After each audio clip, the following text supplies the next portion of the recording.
ಬ್ರಿಟಿಷರ ದಂಡು ದಾಳಿಗೆ ಹೆದರದೆ ಗೆರಿಲ್ಲಾ ಪಡೆ ಕಟ್ಟಿದ್ದ ಗಂಡುಗಲಿ, ಸಂಗ್ರಾಮದ ಕಿಡಿ ಹೊತ್ತಿಸಿ ಸ್ವಾತಂತ್ರ್ಯದ ಕಿಚ್ಚೆಬ್ಬಿಸಿದ್ದ ಕ್ರಾಂತಿಯ ಕಿಡಿ, ಭಾರತದಲ್ಲೇ ಹುಟ್ಟಬೇಕು, ಬ್ರಿಟಿಷರಿಗೆ ಅಂತ್ಯ ಹಾಡಬೇಕು ಅಂದಿದ್ದ ಧೀರ, ಕಿತ್ತೂರು ಚೆನ್ನಮ್ಮನ ಬಲಗೈ ಬಂಟ ಸಿಡಿಲಮರಿ ಸಂಗೊಳ್ಳಿ ರಾಯಣ್ಣ, ಗರಡಿ ಮನೆಯಿಂದ ಬೆಳೆದು ಸ್ವಾತಂತ್ರ್ಯ ವೀರನಾದ ಸೇನಾನಿಗೆ ನಮ್ಮ ಸಲಾಂ. ಇದೇ ಈ ಹೊತ್ತಿನ ಸ್ಪೆಷಲ್ ಎಪಿಸೋಡ್, ಕ್ರಾಂತಿವೀರ ಸಂಗೊಳ್ಳಿ ರಾಯಣ್ಣ, ಭಾರತ ಸ್ವಾತಂತ್ರ್ಯದ ಬೆಂಕಿ ಚೆಂಡು ಸಂಗೊಳ್ಳಿ ರಾಯಣ್ಣ. ನಾನು ಜಯಪ್ರಕಾಶ್ ಶೆಟ್ಟಿ.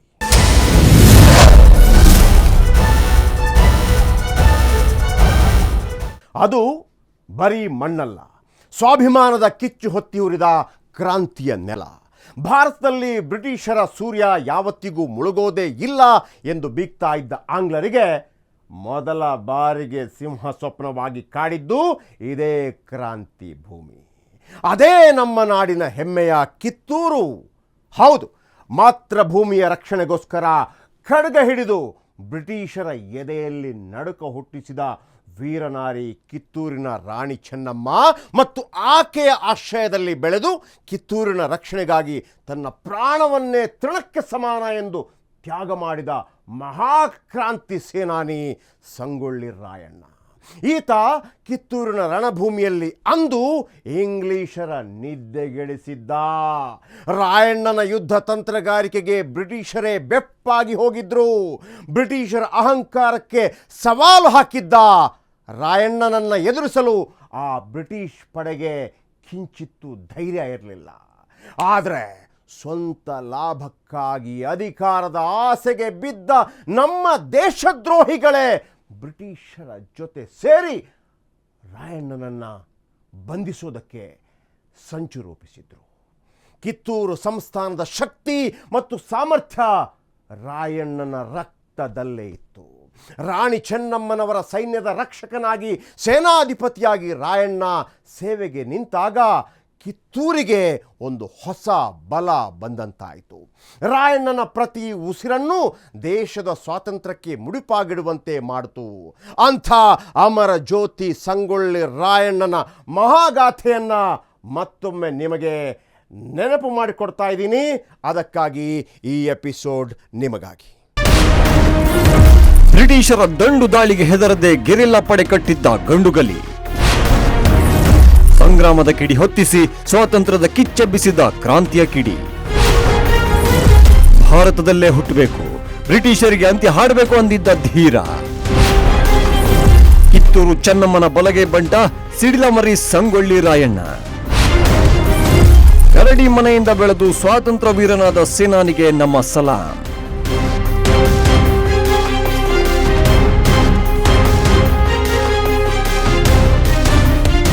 ಕಿತ್ತೂರು, ಹೌದು, ಇವತ್ತು ಬೆಳಗಾವಿ ಜಿಲ್ಲೆಯ ಒಂದು ಸಣ್ಣ ಹಳ್ಳಿಯಾಗಿರಬಹುದು.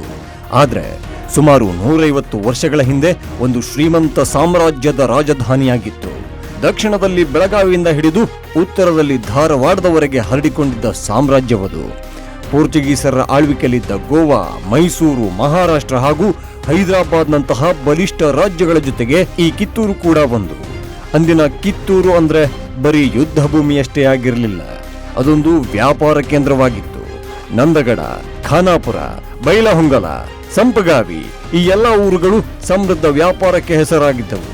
ಅದರಲ್ಲೂ ಫಲವತ್ತಾದ ಬೇಸಾಯ ಮತ್ತು ಅದ್ಭುತ ಬಟ್ಟೆ ತಯಾರಿಕೆಗೆ ಕಿತ್ತೂರು ಇಡೀ ದಕ್ಷಿಣ ಭಾರತದಲ್ಲೇ ಪ್ರಸಿದ್ಧಿ ಪಡೆದಿತ್ತು.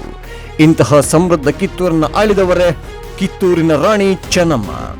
ಚೆನ್ನಮ್ಮನ ನಿಷ್ಠಾವಂತ ಸೇನಾಧಿಪತಿಯೇ ಕ್ರಾಂತಿವೀರ ಸಂಗೊಳ್ಳಿ ರಾಯಣ್ಣ.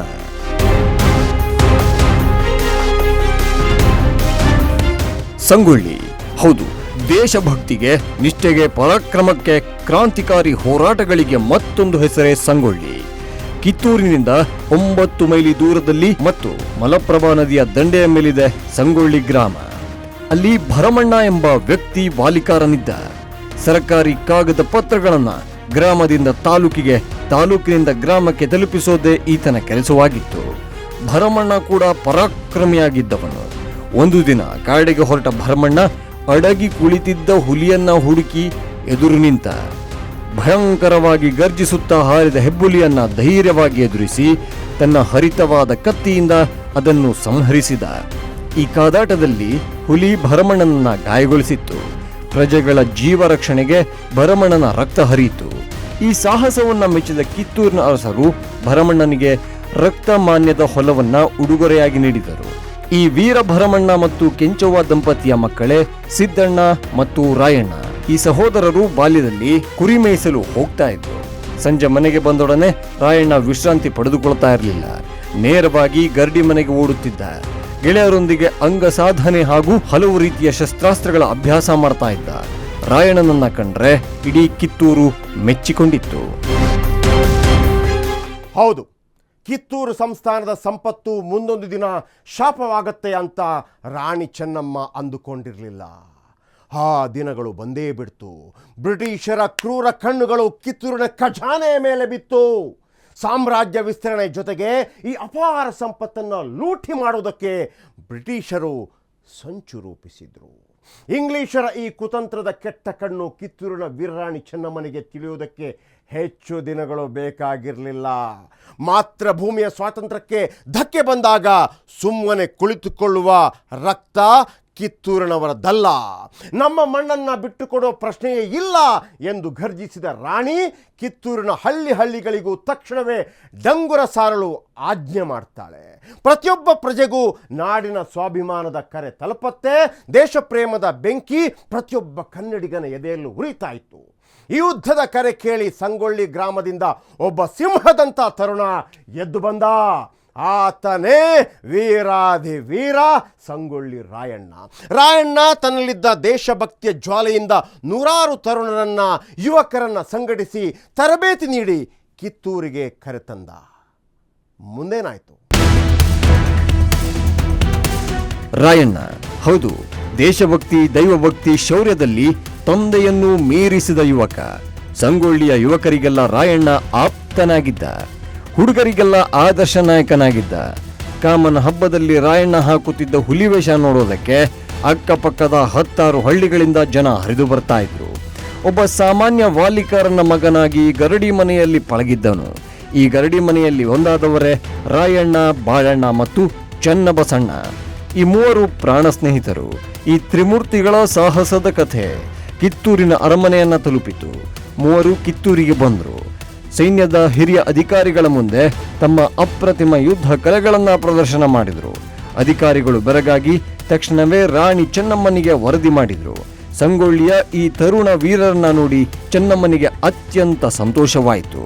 ಅದರಲ್ಲಿಯೂ ರಾಯಣ್ಣ ನಾಡಿಗಾಗಿ ರಕ್ತ ಹರಿಸಿದ್ದ ವೀರ ಭರಮಣ್ಣನ ಮಗ ಎಂದು ತಿಳಿದಾಗ ರಾಣಿಯ ಗೌರವ ಮತ್ತಷ್ಟು ಹೆಚ್ಚಾಯಿತು. ತಡ ಮಾಡದೆ ರಾಣಿ ಚೆನ್ನಮ್ಮ ಈ 3ರನ್ನು ತನ್ನ ಅಂಗರಕ್ಷಕ ಪಡೆಗೆ ಸೇರ್ಪಡೆ ಮಾಡಿಕೊಂಡಳು.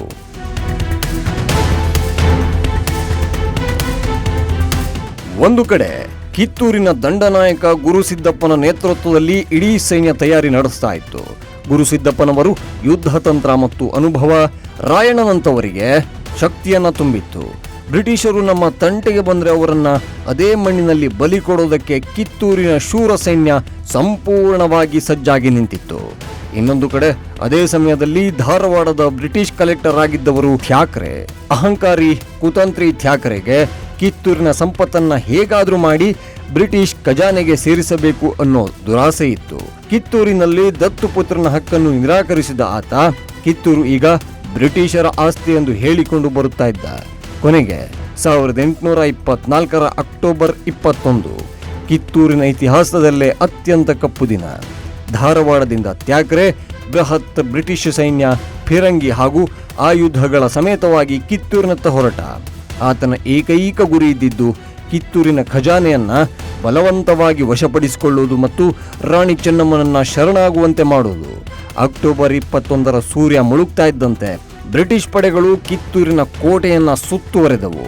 ಆದ್ರೆ ಕೋಟೆಯ ಒಳಗಿದ್ದಿದ್ದು ಶರಣಾಗುವ ಸೈನ್ಯವಲ್ಲ, ಮಾತೃಭೂಮಿಗಾಗಿ ಪ್ರಾಣ ಕೊಡುವ ವೀರರ ಪಡೆ.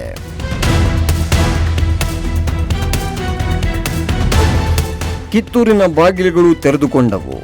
ಸರದಾರ ಗುರುಸಿದ್ದಪ್ಪ ಮತ್ತು ಸಂಗೊಳ್ಳಿ ರಾಯಣ್ಣನ ನೇತೃತ್ವದಲ್ಲಿ ಕಿತ್ತೂರಿನ ವೀರರು ಸಾಯಂಕಾಲದ ಸಿಂಹಗಳಂತೆ ಬ್ರಿಟಿಷರ ಮೇಲೆರಗಿ ಬಿದ್ದರು. ತನ್ನ ಅಹಂಕಾರದಿಂದ ಕೋಟೆಯೊಳಗೆ ನುಗ್ಗಲು ಯತ್ನಿಸಿದ ಥ್ಯಾಕ್ರೆಗೆ ಕಿತ್ತೂರಿನ ವೀರರ ಗುಂಡು ಎದೆಸೀಳಿತು.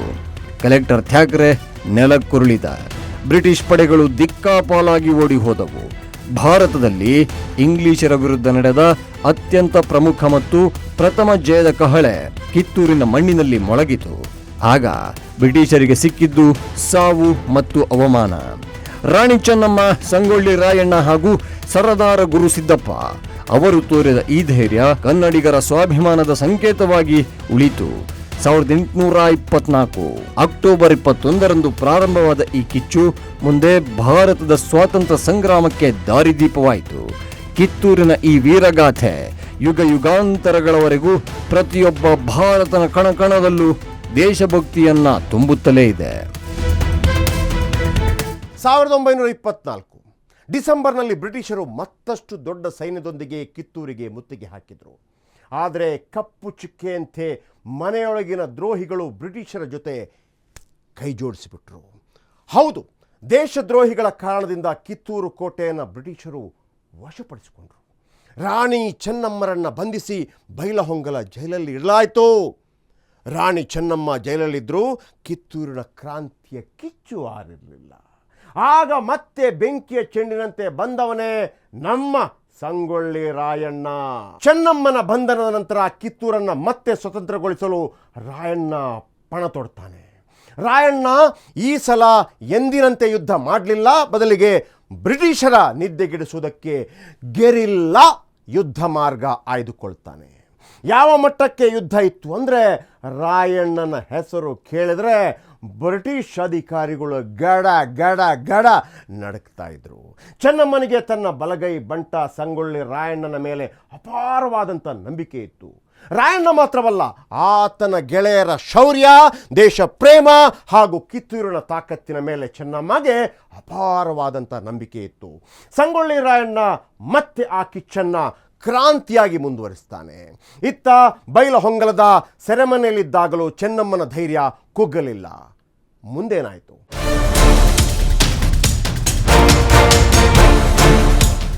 ಥ್ಯಾಕ್ರೆಯ ಸಾವು ಮತ್ತು ಬ್ರಿಟಿಷ್ ಸೈನ್ಯಕ್ಕೆ ಆದ ಅವಮಾನ ಬ್ರಿಟಿಷ್ ಸರ್ಕಾರವನ್ನು ತತ್ತರಿಸುವಂತೆ ಮಾಡಿತು. ಅದೇ ಸಮಯದಲ್ಲಿ ದಕ್ಷಿಣದ ಕ್ಯಾಪ್ಟನ್ ಜಾಪ್ಲಿನ್ ಸೇಡು ತೀರಿಸಿಕೊಳ್ಳಲು ಸಜ್ಜಾದ. ಆದರೆ ಚೆನ್ನಮ್ಮ ಸಾಮಾನ್ಯಳಾಗಿರಲಿಲ್ಲ. ಕಿತ್ತೂರಿನ ಆಡಳಿತದಲ್ಲಿ ಹಸ್ತಕ್ಷೇಪ ಮಾಡಬಾರದು ಎಂಬ ಷರತ್ತಿನ ಮೇಲೆ ಸೆರೆ ಹಿಡಿದ ಬ್ರಿಟಿಷ್ ಕೈದಿಗಳನ್ನು ಬಿಡುಗಡೆ ಮಾಡಿದರು. ಆದರೆ ಬ್ರಿಟಿಷರು ಸತ್ಯ ಮತ್ತು ಧರ್ಮದ ಮೇಲೆ ನಿಂತವರಲ್ಲ. ಮುಂಬೈ, ಬಳ್ಳಾರಿ, ಸೊಲ್ಲಾಪುರ, ಬೆಳಗಾವಿಯಿಂದ ಬೃಹತ್ ಸೈನ್ಯವನ್ನ ಒಗ್ಗೂಡಿಸಿಕೊಂಡು ಕಿತ್ತೂರಿನ ಮೇಲೆ ದಾಳಿಗೆ ಬಂದರು. ಇತ್ತ ರಾಣಿ ಚೆನ್ನಮ್ಮ ಕೂಡ ಸುಮ್ಮನೆ ಕುಳಿತುಕೊಳ್ಳಲಿಲ್ಲ. 16,000 ವೀರ ಸೈನಿಕರ ಒಂದುಗೂಡಿಸಿ ಬ್ರಿಟಿಷರನ್ನ ಸಂಪೂರ್ಣವಾಗಿ ಓಡಿಸಿ ಧಾರವಾಡವನ್ನು ವಶಪಡಿಸಿಕೊಳ್ಳುವ ಬೃಹತ್ ಯೋಜನೆ ರೂಪಿಸಿದ್ರು. ಆದರೆ ನೇರ ಯುದ್ಧದಲ್ಲಿ ಕಿತ್ತೂರಿನ ವೀರರನ್ನು ಗೆಲ್ಲಲು ಸಾಧ್ಯವಿಲ್ಲ ಎಂದು ಬ್ರಿಟಿಷರಿಗೆ ಚೆನ್ನಾಗಿ ಗೊತ್ತಿತ್ತು. ಹೀಗಾಗಿಯೇ ಜಾಪ್ಲಿನ್ ಹಣ, ಬಂಗಾರ ಮತ್ತು ಅಧಿಕಾರದ ಆಮಿಷ ಒಡ್ಡಿ ಕಿತ್ತೂರಿನೊಳಗಿನ ಕೆಲ ದೇಶದ್ರೋಹಿಗಳನ್ನ ತನ್ನ ವಶ ಮಾಡಿಕೊಂಡ. 1924 ಡಿಸೆಂಬರ್ ಘನ ಘೋರ ಯುದ್ಧ ಪ್ರಾರಂಭವಾಯಿತು. ಕಿತ್ತೂರಿನ ವೀರರು ತುಪಾಕಿಗಳನ್ನು ಹಿಡಿದು ನಿಂತರು, ತೋಪುಗಳಿಗೆ ಬೆಂಕಿ ಇಟ್ಟರು. ಆದರೆ ಅಯ್ಯೋ ವಿಧಿಯೇ, ತುಪಾಕಿಗಳಿಂದ ಗುಂಡು ಹಾರಲೇ ಇಲ್ಲ, ತೋಪುಗಳು ಘರ್ಜಿಸಲೇ ಇಲ್ಲ. ಯಾಕೆಂದ್ರೆ ನಮ್ಮದೇ ಮಣ್ಣಿನಲ್ಲಿ ಹುಟ್ಟಿದ ಹರಾಮ್ ಖೋರ್ ದ್ರೋಹಿಗಳು ಯುದ್ಧ ಸಾಮಗ್ರಿಗಳ ಉಗ್ರಾಣದಲ್ಲಿದ್ದ ಮದ್ದುಗುಂಡುಗಳಿಗೆ ಸಗಣಿ, ಹಿಟ್ಟು ಮತ್ತು ನೀರನ್ನ ಬೆರೆಸಿ ಹಾಕಿದ್ರು. ಶಸ್ತ್ರಾಸ್ತ್ರಗಳೇ ಇಲ್ಲದ ಕಿತ್ತೂರಿನ ಶೂರರು ನಿರಾಯುಧರಾದರು. ಕೋಟೆಯ ಗುಪ್ತ ಮಾರ್ಗದ ಮೂಲಕ ರಾಣಿಯನ್ನ ರಕ್ಷಿಸುವ ಪ್ರಯತ್ನವೂ ಫಲಿಸಲಿಲ್ಲ. ರಾಣಿ ಚೆನ್ನಮ್ಮ, ಸರ್ದಾರ್ ಗುರುಸಿದ್ದಪ್ಪ ಮತ್ತು ರಾಯಣ್ಣನನ್ನ ಬ್ರಿಟಿಷರು ಬಂಧಿಸಿದ್ರು. ವೀರರಾಣಿ ಚೆನ್ನಮ್ಮಳನ್ನ ಬೈಲಹೊಂಗಲದ ಜೈಲಿಗೆ ಅಟ್ಟಲಾಯಿತು. ರಾಯಣ್ಣನನ್ನ ಧಾರವಾಡದ ಬಂದೀಖಾನೆಗೆ ತಳ್ಳಲಾಯಿತು. ಕೆಲವು ದಿನಗಳ ನಂತರ ತಾವು ತುಂಬಾ ಒಳ್ಳೆಯವರೆಂದು ಜನರಿಗೆ ತೋರಿಸಿಕೊಳ್ಳಲು ಬ್ರಿಟಿಷರು ಕೆಲವು ಯುದ್ಧ ಕೈದಿಗಳನ್ನ ಬಿಡುಗಡೆ ಮಾಡಿದ್ರು. ಅವರಲ್ಲಿ ಸಂಗೊಳ್ಳಿ ರಾಯಣ್ಣನು ಒಬ್ಬನಾಗಿ ಹೊರಬಂದ. ಜೈಲಿನಿಂದ ಹೊರಬಂದ ರಾಯಣ್ಣನ ಕಣ್ಣುಗಳಲ್ಲಿ ದುಃಖವಿರಲಿಲ್ಲ, ಬದಲಿಗೆ ಕ್ರಾಂತಿಯ ಕಿಚ್ಚು ಉರಿಯುತ್ತಾ ಇತ್ತು. ತನ್ನ ತಾಯ್ನಾಡು ಕಿತ್ತೂರು ಪರಕೀಯರ ಗುಲಾಮಗಿರಿಯಲ್ಲಿರೋದನ್ನ, ತನ್ನ ಆರಾಧ್ಯ ದೈವ ರಾಣಿ ಚೆನ್ನಮ್ಮ ಸೆರೆಯಲ್ಲಿ ಇದ್ದಿದ್ದನ್ನ ಆತನಿಂದ ಸಹಿಸೋಕೆ ಸಾಧ್ಯವೇ ಇರಲಿಲ್ಲ.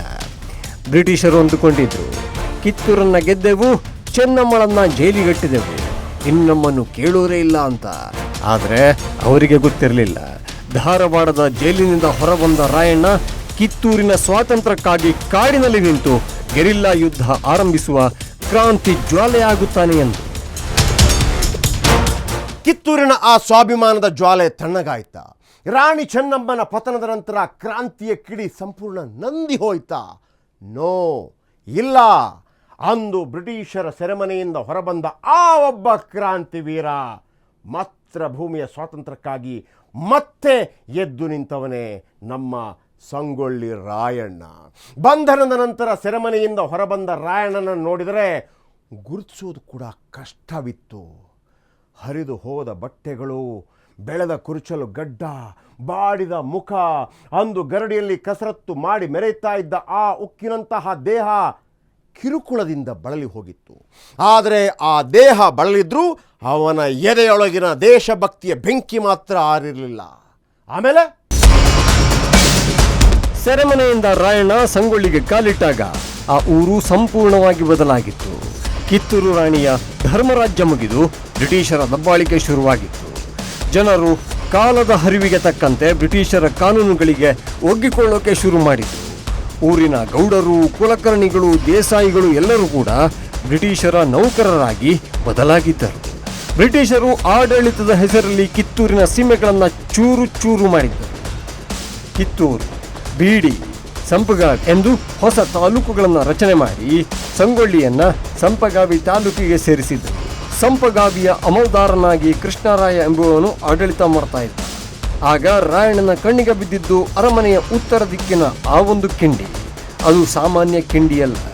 ರಾಜರಾಣಿಯರು ಧ್ರುವ ನಕ್ಷತ್ರವನ್ನು ವೀಕ್ಷಿಸಿ ತಾವು ನ್ಯಾಯ, ನೀತಿ, ಸತ್ಯ, ಧರ್ಮ ಹಾದಿ ಬಿಡೋದಿಲ್ಲ ಎಂದು ಪ್ರಮಾಣ ಮಾಡ್ತಾ ಇದ್ದ ಸತ್ಯದ ಸಂಕೇತ. ಬ್ರಿಟಿಷರ ಲೂಟಿಗೂ ಸಿಗದ ಆ ಕಿಂಡಿ ಹಾಗೆಯೇ ಉಳಿದಿತ್ತು. ಆ ಕಿಂಡಿಯನ್ನೇ ದಿಟ್ಟಿಸಿ ನೋಡಿದ ರಾಯಣ್ಣನ ಕಣ್ಣುಗಳಲ್ಲಿ ಹೊಸ ಭರವಸೆಯ ಬೆಳಕು ಮೂಡಿತು. ನರ ನರಗಳಲ್ಲೂ ಚೈತನ್ಯ ಹರಿಯಿತು. ಕಳೆದು ಹೋದ ಕಿತ್ತೂರನ್ನ ಮತ್ತೆ ಪಡೆಯಲೇಬೇಕು, ಕ್ರಾಂತಿ ಮಾತೆ ಚೆನ್ನಮ್ಮನನ್ನ ಮತ್ತೆ ಸಿಂಹಾಸನದ ಮೇಲೆ ಕೂಡಿಸಲೇಬೇಕು ಎನ್ನುವ ಗುರಿ ರಾಯಣ್ಣನಿಗೆ ಇತ್ತು. ರಾಯಣ್ಣ ತನ್ನ ಸ್ನೇಹಿತರಾದ ಬಾಳಪ್ಪ, ಚೆನ್ನಬಸು ಮತ್ತು ಬೆಳವಡಿಯ ಯಲ್ಲಣ್ಣನನ್ನ ರಹಸ್ಯವಾಗಿ ಭೇಟಿಯಾದ. ಯಲ್ಲಣ್ಣ ಅಸಾಧಾರಣ ಬುದ್ಧಿವಂತ. ಆತನಿಗೆ ಊರಲ್ಲಿ ಬುದ್ಧಿ ಒಳ್ಳೆ ಯಲ್ಲಣ್ಣ ಎಂದೇ ಹೆಸರಿತ್ತು. ಗೆಳೆಯರೆಲ್ಲ ಸೇರಿ ಸೈನ್ಯ ಕಟ್ಟುವುದು, ಶಸ್ತ್ರಾಸ್ತ್ರ ಸಂಗ್ರಹಿಸುವುದು ಮತ್ತು ಯುವಕರಿಗೆ ರಹಸ್ಯವಾಗಿ ತರಬೇತಿ ನೀಡುವ ಯೋಜನೆ ರೂಪಿಸಿದರು. ನನಗೆ ಬ್ರಿಟಿಷರ ಪರವಾಗಿರುವ ಈ ಕುಲಕರ್ಣಿಯ ಕೈ ಕೆಳಗೆ ತಳವಾರಿಕೆ ಮಾಡಲು ಇಷ್ಟವಿಲ್ಲ. ಚೆನ್ನಮ್ಮನ ಸೇವೆ ಮಾಡಿದ ಆ ಕೈಗಳಿಂದ ಬ್ರಿಟಿಷರ ಗುಲಾಮಗಿರಿ ಮಾಡಲು ಸಾಧ್ಯವಿಲ್ಲ ಎಂದು ರಾಯಣ್ಣ ಹೇಳ್ತಾನೆ. ಆದರೆ ಯಲ್ಲಣ್ಣ ರಾಯಣ್ಣನಿಗೆ ಒಂದು ಮಾಸ್ಟರ್ ಪ್ಲಾನ್ ಹೇಳಿಕೊಡ್ತಾನೆ. ರಾಯಣ್ಣ, ನೀನು ಅವಸರ ಮಾಡಬೇಡ. ನೀನು ತಳವಾರಿಕೆ ಕೆಲಸದಲ್ಲಿದ್ದರೆ ಕುಲಕರ್ಣಿಯಾಗಲಿ ಬ್ರಿಟಿಷರಾಗಲಿ ನಿನ್ನ ಮೇಲೆ ಸಂಶಯ ಬರೋದಿಲ್ಲ. ಅದೇ ಕೆಲಸ ಬಿಟ್ಟರೆ ಅವರ ಕಣ್ಣು ನಿನ್ನ ಮೇಲೆ ಬಿದ್ದು ನಿನ್ನನ್ನು ಬಂಧಿಸ್ತಾರೆ. ಆಗ ಯಲ್ಲಣ್ಣನ ಮಾತು ರಾಯಣ್ಣನಿಗೆ ಸರಿ ಅನ್ನಿಸ್ತು. 3-4 ಜನರಿದ್ದ ತಳವಾರಿಕೆಯಲ್ಲಿ ಸರತಿ ಬಂದಾಗ ಮಾತ್ರ ಕೆಲಸವನ್ನ ಮಾಡಿ ಉಳಿದ ಸಮಯದಲ್ಲಿ ತಂತ್ರಗಾರಿಕೆ ಹೆಣೆಯುತ್ತಿದ್ದರು.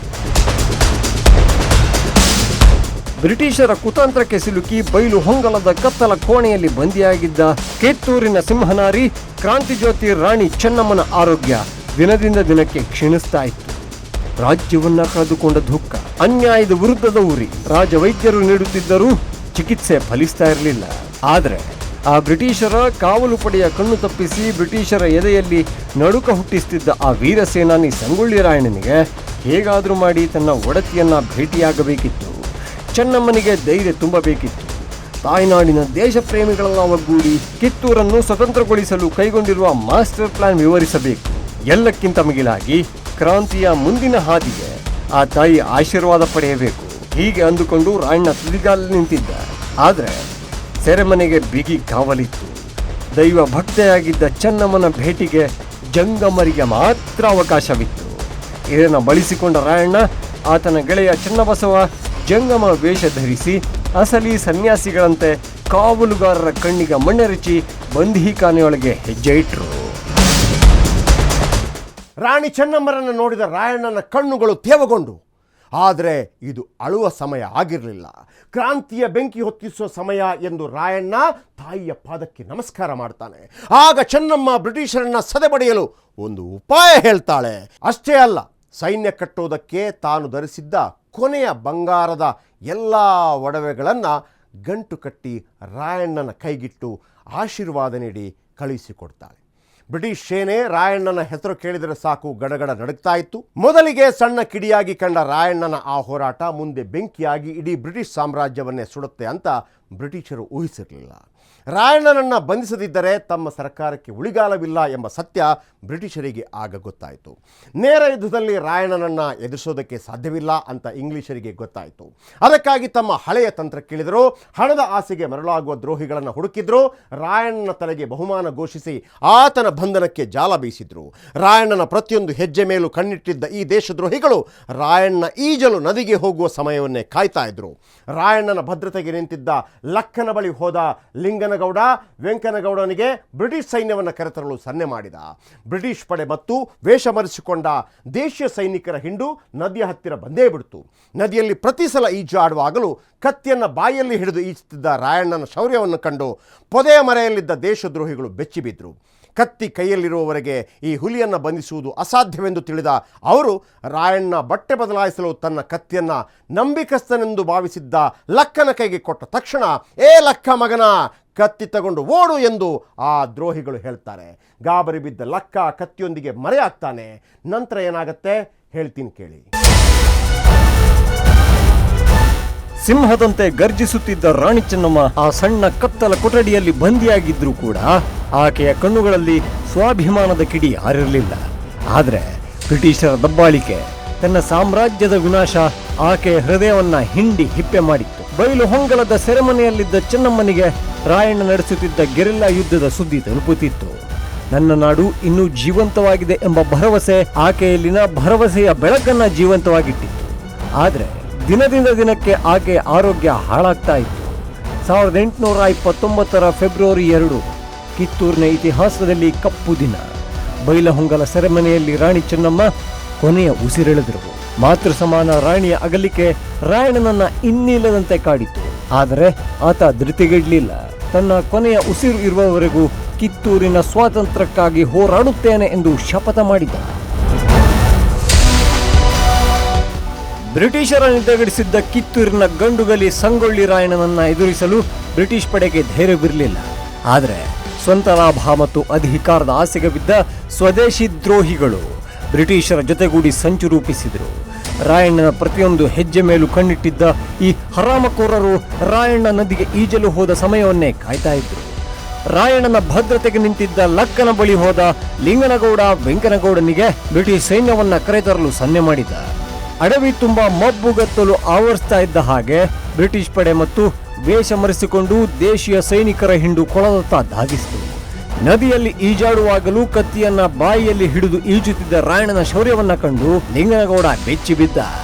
ಕತ್ತಿ ಕೈಲಿರುವವರೆಗೂ ಈ ಹುಲಿಯನ್ನ ಬಂಧಿಸುವುದು ಅಸಾಧ್ಯವೆಂದು ತಿಳಿದ.